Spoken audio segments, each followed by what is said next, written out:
Телефон Infinix Hot Chill Pro. телефони Infinix Hot Chill Pro оз барои шумо обзор карда мегзарем. Процессориш ки Mediatek Helio G99 ва телефони Infinix Hot Chill Pro қати телефони Tecno Spark 20 Pro ҳардаш яхе дизайн дорад. Ҳама чизе ки телефони Tecno Spark 20 Pro дорад иран ҳаму процессор, камера ҳамаш яга. ва пеш аз видео тамошо кардан бошад дар видео якта лайк мемонед, дар канал обуна мешавед, дигар обзорҳо бошад дар YouTube канали Realphone Moskva ҳаст, метавонед тамошо кунед дигар моделҳоро обзор кардагем ва ҳозира имрӯза обзор бошад телефони Infinix Hot Chill Pro аст.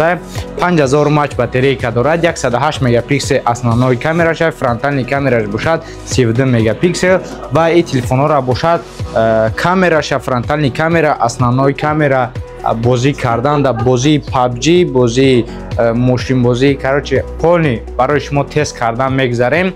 Барои ҳавай дар видео лайк мемонем, видеоро то охира тамошо мекунем.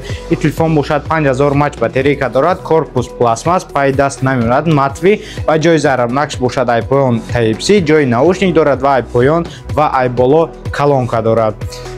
Хеле сета камера, якта дига спичка фонарига иҷа аст ва дадри коробкаш чи аст?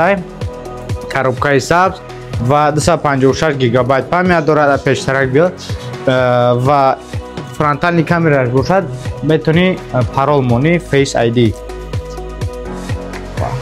ин бошад телефони Infinix Hot Chill Pro 256, оперативка 8+8, NFC поддержкаш мекунад, процессор Mediatek Helio G99. Пештарак бибрад ва дри коробкаша нишон метем. ин бошад 108 мегапиксел основной камера, 32 мегапиксел фронтальный камера, 120 ГГц HD Plus дисплей экранш кор мекунад, 33 ватта бистра зарядка дорад ва 5000 мАч батарейка дорад. ва информация ки дар болои коғаз навиштагиам. Анҷада бошад дар дри коробкаш якта чехоли прозрачный аст, прозрачный ҳам хеб. ва ин заводской дадри коробка мешавад, документҳои Infinix Hot Chill Pro, кичка намехонаша ира ва симак барои симкарта ҳуй карданак, даруш задаги пилонка узе ҳаста ва ини бошад 33 ватта бистра зарядка ки дар муддати 1 соату 20 минут, 1 соат 10 минут ай 0 то 100 пир мекунад. ҳати кабелаш ҳаста ва ҳозир тест мекунем бозӣ да камераша, ҳозир ҳамаша тест мекунем ва шумо дар давоми видео мебинед. Агар ки шумо дар телефон дар кор бошад, дар номерои рӯи экрандаги алоқа мебароед ва мо бозиҳои шарикомона давом дода истем уже. Ай ҳамин рӯз сар мешавад дар ҳамин шарико падаркаҳоро пир карда бо ҳамун бозии пешинамона давом метем. Агар ки одамое ки нав омадагиянд канали мо, касе ки ай магазини мо якта телефон харидорӣ мекунад, соҳиби бо якта дига падарка мешавад. дар падаркаҳо чи аста? Мисол соатҳои дубаяк, наушникҳои беспроводно ки 1500 сар мешавад ва бисёр чи аста. ҳозир ҳамаша гуфта нагзарем, дар давоми видео ососта хитон дидан мегирем. Короче пайгирӣ карда равен дар шорсо. касе ки ай мо телефон харидорӣ мекунад, падаркаш қати дода рафтан мегирад. воз бошад мо як бозӣ скачат кардагем, iPlay Market бозии амхали кар, мақсад мошинбозӣ, как гонка кардан, амхали гаштан, туда-сюда кардан. Воз мебинем, проверка мекунем, чихе экранш кор мекунад дар бозиҳое ки 200 мегабайт да. воз медроем зарур и рафтем.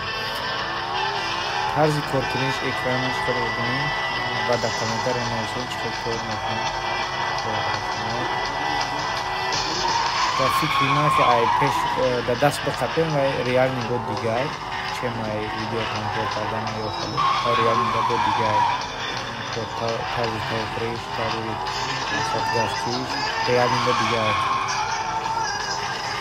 ну дар комментария нависед Infinix Hot Chill Pro чиқалайда бозӣ мошин 200 мегабайт аст.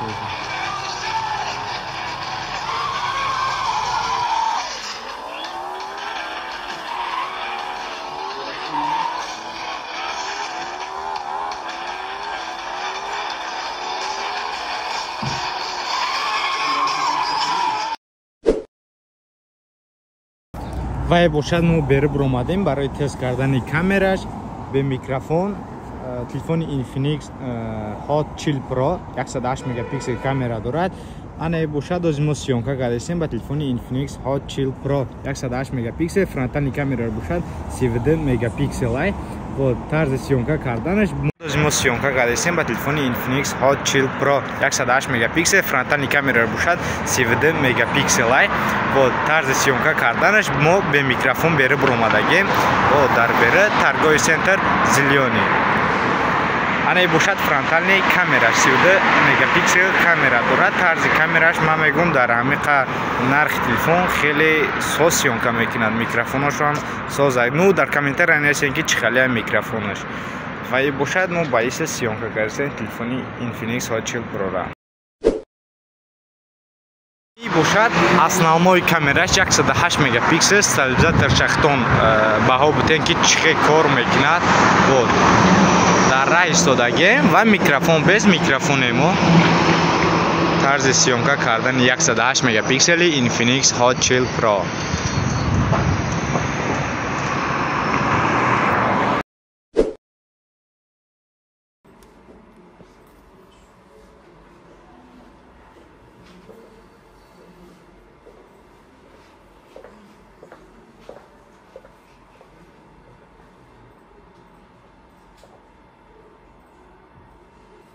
Вози бозии PUBG ро проверка мекунем барои шумо. Версияи навш хеле бозӣ накарда будем. Бозии навшам мебинем ба баҳонаи телефони Infinix Hot Chill Pro.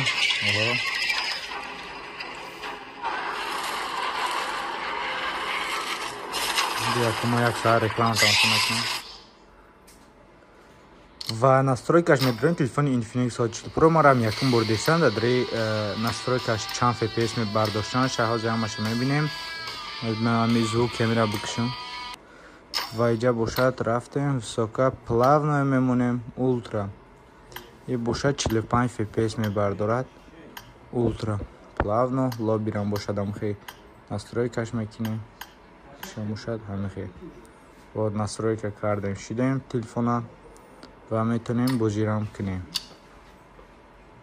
Вот тарзи экран кор карданаш.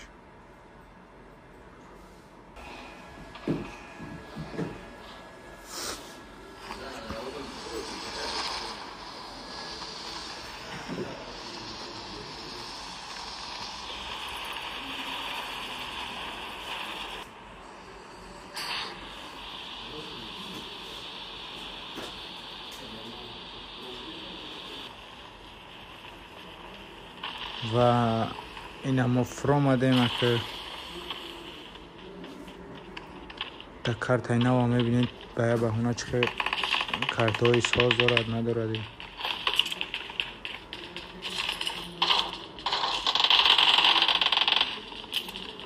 Wi-Fi free деси.